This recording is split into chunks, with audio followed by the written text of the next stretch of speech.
En fait, ma foi, à ce moment-là, je pense que j'en avais plus. J'étais fatigué de beaucoup de choses. Si tu existes, alors je veux croire que tu es là. Si tu existes, alors je veux croire que tu as des choses aussi à me montrer. C'est comme une vérité qui est là, où tu le sais que c'est vrai.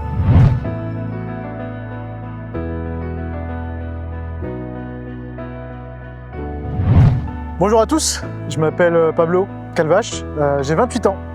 Je suis pasteur en formation à l'église Momentum à Bordeaux depuis 2024 et je vous raconte mon histoire. Aujourd'hui je suis pasteur, aujourd'hui je suis dans la foi chrétienne, mais ça n'a pas toujours été le cas.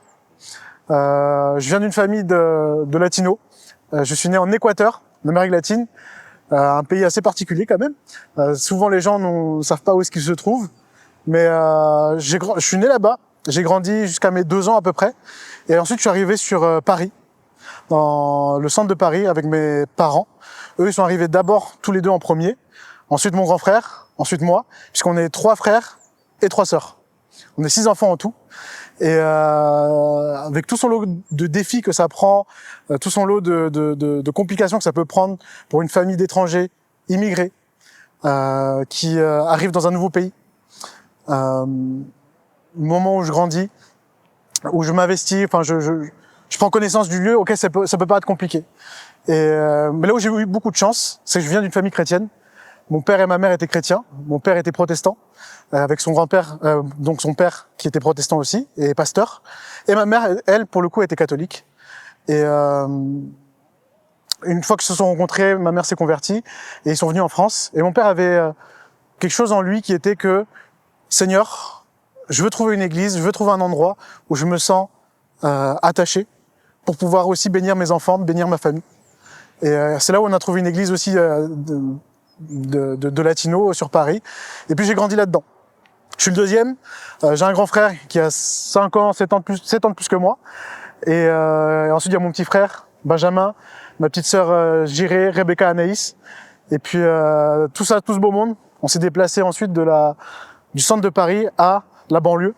Parce qu'évidemment, être une grande famille, c'est assez compliqué dans le centre de Paris. Et puis on avait des revenus assez modestes en réalité. C'était assez compliqué aussi de temps en temps de pouvoir terminer les fins de mois. Mon père il travaillait beaucoup, souvent jusqu'à très tard le soir. Ma mère aussi était du coup mère au foyer puisqu'elle devait s'occuper de tous les enfants. Et puis moi je suis dans tout ça. Je grandis là. Je remercie Dieu de temps en temps aussi. Je l'apprends aussi à remercier Dieu pour ma famille, même si et vous allez le voir au travers de mon histoire, de ce que j'ai vécu, que c'est tout un apprentissage. Pourquoi je dis ça? Parce que quand t'es le deuxième, quand le grand frère il est parti, qu'il est parti assez tôt, à cause de certaines disputes qu'il y a eu dans la famille, c'est moi qui reprends ce rôle, de m'occuper de mes parents, de m'occuper de mes frères et sœurs. Mon père il est pas là, il passe toute sa journée à travailler, il est fatigué. Ma mère est là, elle est surchargée par tout le travail qu'il y a. Donc moi il faut que je m'occupe d'eux. Et en fait la question est, qui s'occupe de moi dans tout ça? En fait j'ai grandi comme ça à aider, à sauver, à prendre une place peut-être qui n'était pas la mienne. En tout cas sur le moment je le savais pas. Et puis je grandis comme ça, un espace où les choses sont assez compliquées. Je suis un enfant, je comprends pas trop. Je vois qu'il y a des choses qui peuvent être assez compliquées aussi pour mes parents. Beaucoup de tensions, de la dispute. Donc je dirais une atmosphère assez particulière, assez compliquée. Et puis qui fait que on peut se poser beaucoup de questions. Mais il n'y a pas beaucoup d'espace pour avoir des réponses. Et puis, il y a un drame qui arrive à ce moment-là. Je dois être âgé autour de 10 ans. Je suis à l'église, un endroit où on prêche la parole de Dieu. Un endroit où il y a des hommes et des femmes de Dieu. Un endroit où on prêche la vérité de Christ. On prêche la repentance. On prêche l'amour pour son prochain. Et toutes ces choses-là sont vraies. Et je le crois encore aujourd'hui. Mais, un jour, est-ce que c'est ma faute? Est-ce que c'est la faute des autres? Est-ce que je ne sais pas? Mais un jour, il y a de l'abus. Je me retrouve seul dans un endroit, dans l'église, avec une personne qui n'aurait pas dû être là à ce moment-là. Et il y a de l'abus à ce moment-là. Et à partir de là, ma vie, elle prend tout un tournant, elle prend tout un changement, qui est que j'ai subi quelque chose mais je sais pas ce que ça veut dire. Je suis trop petit pour le comprendre. Et dans la situation familiale où je suis, bah, j'ai peut-être plutôt intérêt à le garder pour moi. À me dire peut-être je vais m'en occuper plus tard, je vais m'en occuper peut-être après. Et puis on verra plus tard. Mieux vaut mettre un tapis dessus et se dire que tout va bien et tout ira bien dans tous les cas. Et puis je grandis comme ça. Sauf que chaque être humain passe par la merveilleuse partie de sa vie qui est la puberté. Et puis c'est là où il y a tout un tas de questionnements qui arrivent sur soi, sur ma sexualité, sur ma place, ma personnalité, qui j'ai envie de devenir, qui j'ai envie de... comment je me verrai plus tard, qu'est-ce que j'ai envie de faire de ma vie au final, dans mes aspirations, mon travail, qu'est-ce que j'ai envie d'étudier. Je vais être vétérinaire, je vais être pompier, je vais être historien, je vais être archéologue, beaucoup de choses dans la tête, mais en réalité très peu de place encore une fois pour en parler. Et il y a ça qui est là, qui grandit, qui prend de la place.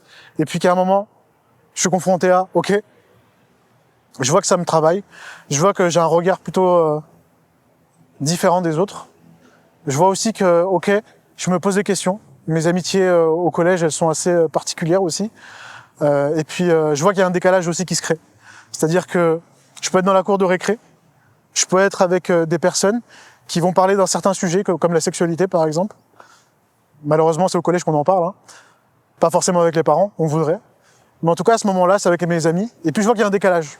Je vois que ce qu'ils aiment, ce qu'ils partagent, c'est pas forcément la chose que j'aime, et c'est pas forcément la chose que je partage avec eux. Pas parce que je suis chrétien, mais parce que je suis différent. Pas parce que on m'a enseigné et inculqué les valeurs de Dieu, mais parce que moi, dans mon cœur là, dans ce que j'ai là, je sais pas comment me placer, où me placer, quoi faire, que dire. Je sais juste que j'ai plein de questions et j'ai pas forcément de réponse. Et je veux bien sûr parler de tout ce qui est penchant sexuel et beaucoup de questionnements sur la sexualité. Et encore une fois, je suis dans un contexte où, avec mes parents, c'est dur d'en parler. Parce que dans la famille que j'ai, on n'a pas été inculqué, ni mon père, ni ma mère non plus, dans leur propre famille, à parler, à avoir un espace où on peut raconter, on peut dire ce qu'on a vécu, ce qu'on ressent, ce qu'on a, ce qu'on n'a pas. Et du coup, je l'ai pas. Et en fait, c'est assez particulier parce que je suis aussi dans une église assez à l'ancienne, assez de latino, très pentecôtiste, très on fire, très dans la prière, mais très zélé aussi. Et dans leur discours, une personne comme moi, avec mes questionnements, même si on prêche, oui, l'amour pour son prochain, bah, une personne qui a des questionnements comme moi, elle n'est pas forcément la bienvenue. Et même, au contraire, elle est souvent condamnée déjà. Avant même de pouvoir venir et exprimer son besoin, avant même de pouvoir venir et dire qu'est-ce qu'elle ressent et qu'est-ce qu'elle a. C'est, tu vas aller en enfer. C'est, ce que tu as à dire, ne le dis pas parce que ça va faire du mal aux autres. Que ce que tu ressens à tes questionnements, c'est pas normal que tu les aies. Parce que nous, on les a pas. C'est pas normal. T'es différent, t'es bizarre. Et puis je grandis avec ça. Une famille assez dysfonctionnelle, c'est vrai. Aucune famille est parfaite. Mais celle-ci, en tout cas, j'estime qu'elle a apporté tout ce qu'elle pouvait apporter. Ils ont fait comme ils pouvaient. Mais il y a eu des manquements qui rentraient là. C'est vrai, je le reconnais. Et qui, aujourd'hui aussi dans l'église, il y a aussi eu des manquements. Et moi, je suis là. Je suis tout seul. Je comprends pas ce qui se passe. Et puis à un moment, le pasteur prêche sur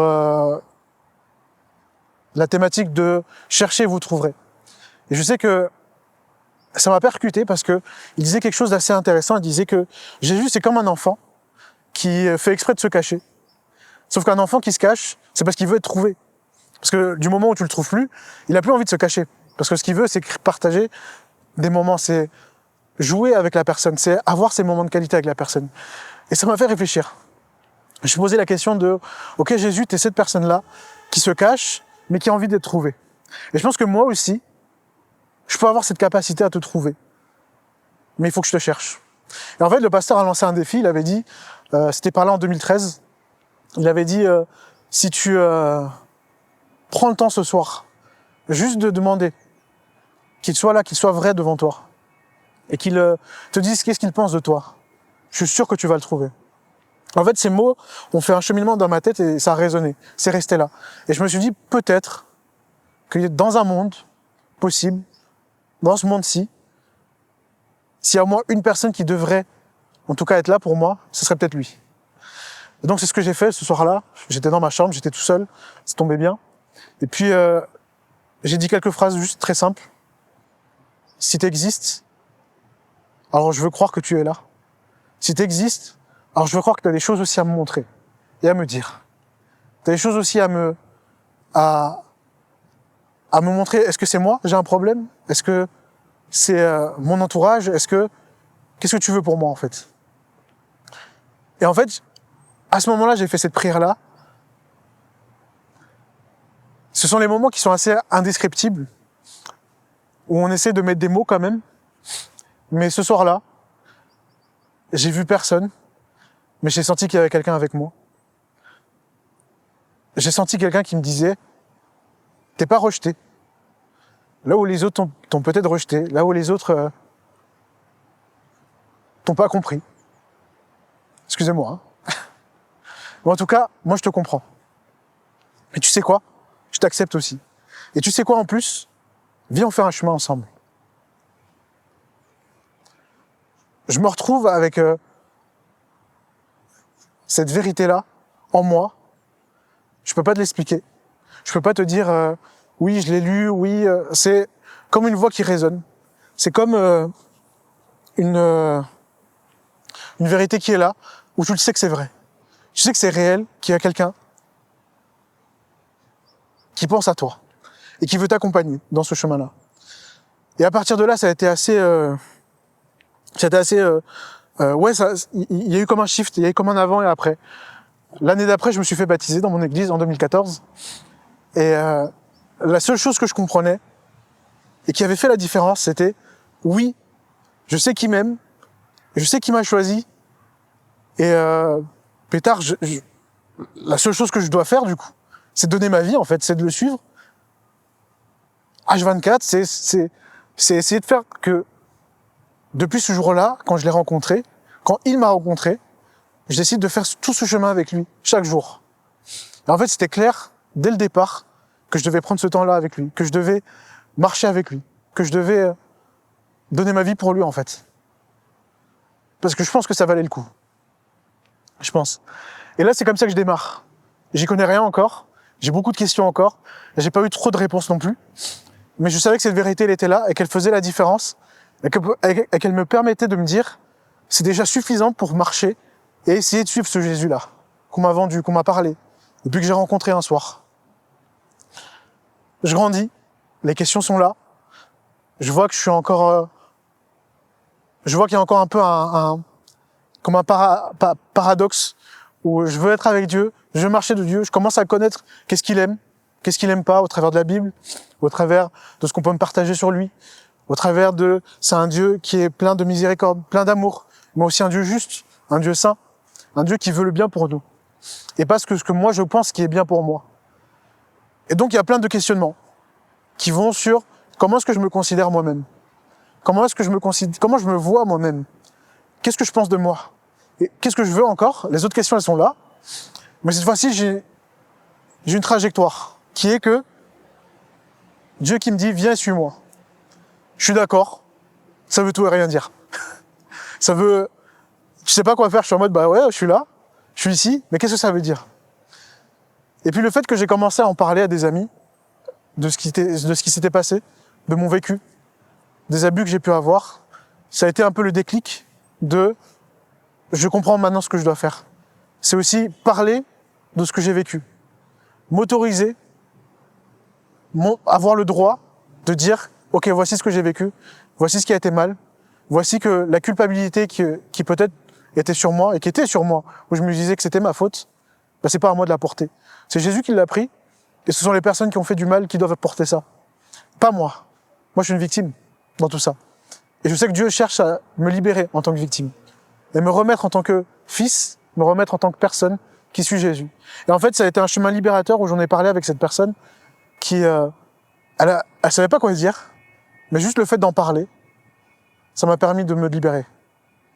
À partir de là, j'ai vu Dieu me mettre dans des situations, ou en tout cas, c'est comme ça que j'interprète, mais je me suis retrouvé dans des situations où j'ai bien vu que ça venait travailler ma façon de voir les autres, ma façon de considérer le sexe opposé, ma façon de considérer le sexe, le même sexe, ma façon de me poser plein de questions par rapport à ça. Et de voir aussi quel était ce que Jésus pensait dans tout ça. J'avais le droit de demander à Jésus ce qu'il en pensait. Au travers de la prière, au travers de la lecture de la Bible, ou tout simplement au travers de certaines personnes de l'Église, de pouvoir partager avec ça.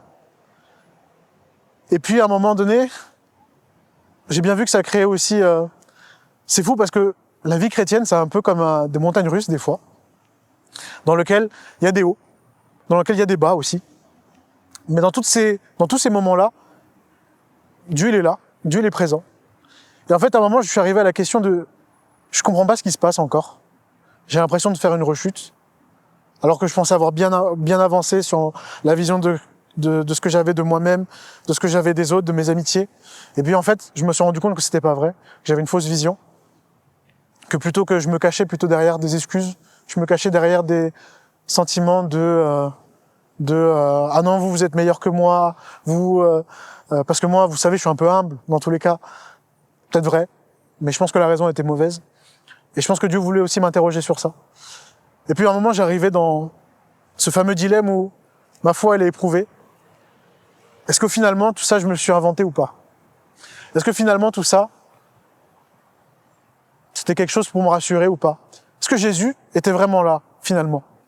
Ou est-ce que c'était un endroit, un moment, où je me suis peut-être imaginé quelque chose pour aller mieux? En fait, ma foi, à ce moment-là, je pense que j'en avais plus. J'étais fatigué de beaucoup de choses. Et puis Jésus, je voulais plus en entendre parler. Parce que je voyais très bien que mes actes, ils correspondaient pas à ce que je voyais dans la Bible. Ils correspondaient pas à ce que le pasteur prêchait. Ils correspondaient pas à ce que moi je voulais. Et en fait, j'ai commencé à me dire, en fait, Jésus, peut-être, c'est une bonne excuse. Plutôt que quelque chose de réel. Plutôt qu'une personne réelle. Et il y a eu un moment de dégringolade un peu comme ça, où j'allais plus à l'église, je voulais plus prier, je lisais plus la Bible. Et puis, c'était un masque que je mettais à l'église, parce qu'à ce moment-là, dans mon parcours, j'ai commencé à servir, à être plus actif dans la vie de l'église. J'étais au piano, j'étais dans le service de louange, dans le service de musique de l'église, j'étais avec la jeunesse. Et donc ça venait me confronter entre Pablo, en réalité, peut-être que tu mets un masque et que la réalité des choses, tu vois eux ils sont bien, mais toi t'es pas bien. Et à partir de ce moment-là, je questionne beaucoup et puis un jour je prends la décision, je me dis c'est fini, j'ai plus envie de... Ouais, je quitte l'église, j'ai envie de vivre comme je veux. J'ai envie de vivre avec ma façon de voir les choses, avec ce que je crois moi, avec ce que j'ai envie. Et je pense que ce que j'avais envie là, c'était pas quelque chose de bien. C'était plutôt de me faire du mal, de me détruire, de partir dans plein de choses, de partir dans... Qui sait? L'alcool, le sexe, les drogues, le travail, parce que j'avais un boulot à ce moment-là, on est autour des 2018 par là, me cacher dans le travail. Tout faire pour créer une distance entre l'Église, Jésus et Dieu. Et croire que cette distance, elle serait suffisante pour pouvoir vivre comme j'ai envie, comme je l'entends, et mieux, selon moi. En fait, à ce moment-là, je retourne à l'église pour chercher des affaires que j'avais laissées, parce que évidemment j'avais investi de l'argent, j'avais investi du travail, donc je voulais tout récupérer et puis faire page blanche et puis retourner, partir. Et c'est à ce moment-là où, ce soir-là, il y avait un espace dédié pour la prière, et puis je m'assois là, et je repense à tout ça, et je suis énervé, je suis en colère. Je dis que c'est injuste, et je dis que ça se fait pas, et je dis que je comprends rien. Je me dis que Dieu s'est peut-être trompé. S'il existe, il s'est peut-être trompé. C'était pas moi qui l'aurais dû choisir. Qu'il a perdu son temps. Que ça valait mieux quelqu'un d'autre que moi, finalement. Et puis à ce moment-là, je vois une Bible. Et sous la colère, je la prends et je la jette contre le mur. Et je lui dis, non mais j'ai plus envie de te voir. J'ai plus envie de te parler. C'est ces moments un peu magiques, entre guillemets, où je vois cette Bible, elle s'ouvre. Elle aurait pu s'ouvrir sur tout et n'importe quoi. Parce que là, on a des choses. Mais elle s'est ouverte à un passage qui disait « écoute-moi bien, je te connais par ton nom. Si tu traverses le feu, tu ne te brûleras pas. Si tu traverses les eaux, tu ne te noieras pas. Et tu sais que tu as du prix et de la valeur à mes yeux. Ésaïe 43. Et que je donne des gens pour ta rançon. Et que je t'aime.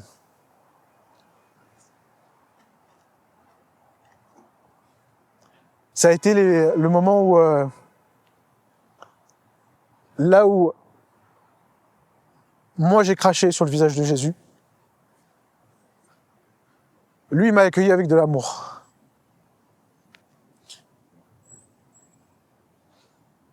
Et c'est tout le message de Jésus à la croix, c'est que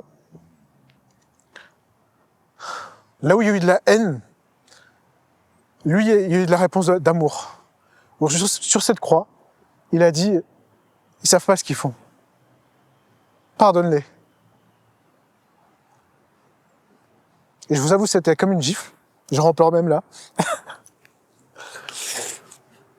Ça a été comme une gifle pour moi, où j'ai vu la grâce, ce qu'on appelle la grâce.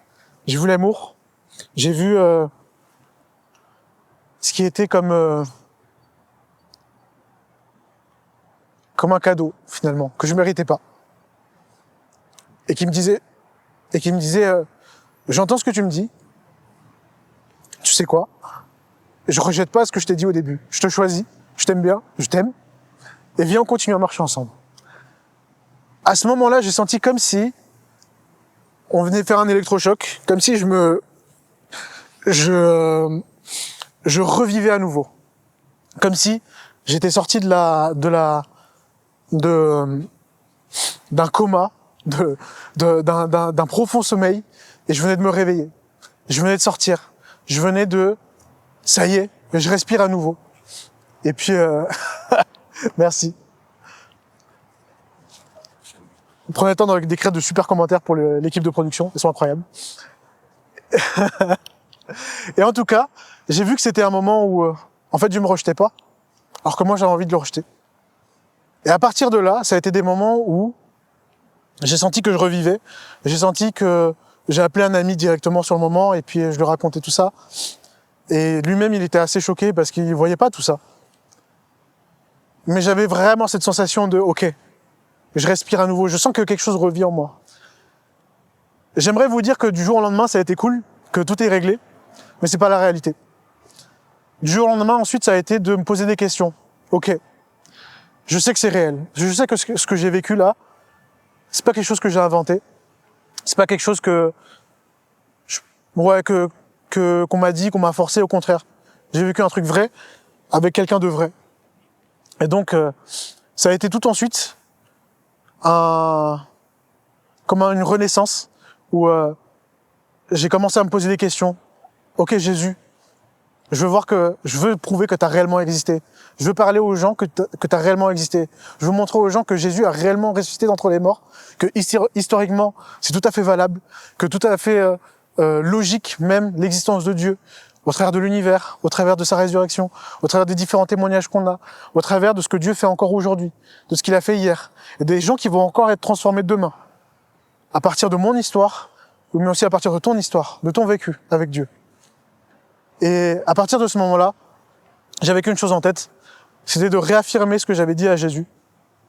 Je veux te suivre, je veux dédier ma vie pour toi, mais aussi je veux dédier ma vie pour d'autres personnes qui étaient comme moi, qui se posaient plein de questions, qui étaient assez perdus, qui se sentaient incompris, mal compris, tout seul.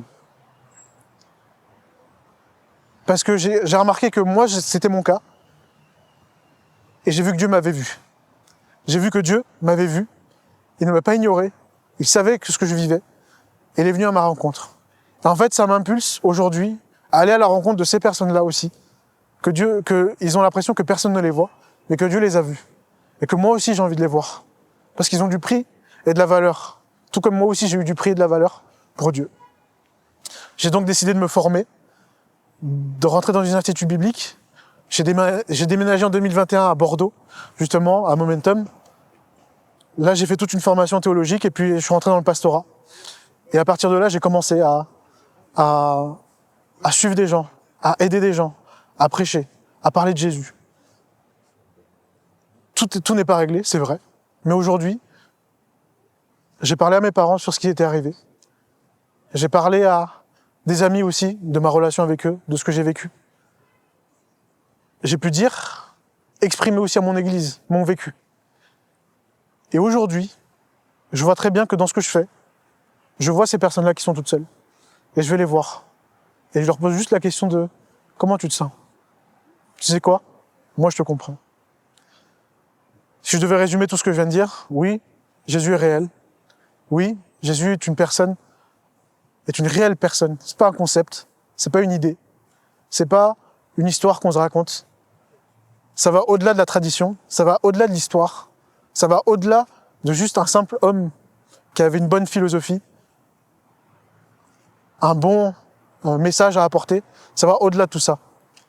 Ça va avec une personne qui, même encore aujourd'hui, là où tu te poses beaucoup de questions, là où tu sais plus quoi faire de ta vie, là où tu penses que tes parents ne sont pas là pour toi, ou ton papa et ta maman peut-être ne t'écoutent pas, ou peut-être tu te sens une distance avec tes frères et sœurs, ou peut-être même que tu sais même plus ce que tu fais dans ton travail. Bah tu sais quoi, dans tout ça, Jésus il peut se venir à ta rencontre et te dire, tu sais quoi, moi je te vois. Et tu sais quoi en plus, viens, on fait la vie ensemble. Viens, on marche ensemble. Le Pablo d'il y a des années en arrière n'a rien à voir avec le Pablo de maintenant. J'ai tout un tas d'amis qui me le montrent. Mon meilleur pote aussi m'en parle souvent. Big up à Étienne. Et je vois aussi, et qui me rappelait, le jour où on s'est rencontrés, et l'homme de Dieu que je deviens aujourd'hui. Pas parce que c'est moi, mais parce que c'est lui qui a fait une transformation où, je vous avoue, je pense que je serais incapable de quoi que ce soit.